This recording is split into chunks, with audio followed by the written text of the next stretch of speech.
There's a new breed of men out here cosplaying as leaders just because they cover rent and throw some money around. And they expect silent submission and zero accountability in return. News flash, money without emotional intelligence is just a leash made of gold. I'm Jacob Riante, I'm Big Bro, and it don't matter if the men don't get it. Ladies, this message is for you. If the only reason you're submitting is because he's paying bills, you're not in a relationship, you're in a transaction. Leadership isn't about provision alone. Real leadership, it's about protection, presence, perspective, and patience. It's about being emotionally available, spiritually grounded, and mentally mature. If all he brings is money, but he manipulates your voice, invalidates your feelings, and punishes your independence, then he's not a leader. He's a tyrant and Gucci slides. And let me say this loud. Just because a man provides doesn't mean he's qualified to lead. Provision without vision is just control with a better credit score. Some of y'all are submitting to narcissists and fitted caps because you're scared of being labeled difficult. But real submission isn't fear-based,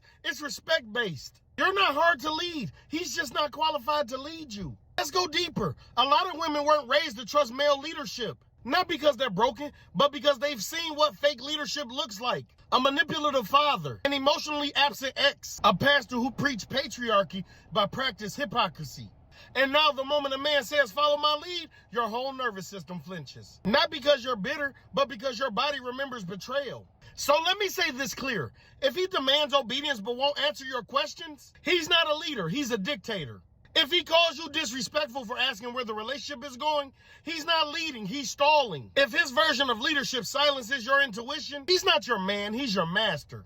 A lot of these men aren't leading, they're hiding. Hiding behind money, hiding behind scripture, hiding behind outdated gender roles, because they know once you start thinking, their power dies. So here's your wake-up call, queen. Stop calling it leadership when it's really manipulation. Stop mistaking provision for protection, and stop confusing control with care. A real man doesn't lead with fear. He leads with love, wisdom, and transparency. He doesn't need your silence to feel strong. He welcomes your voice because he respects your mind. And remember, ladies, accept nothing less than queen treatment.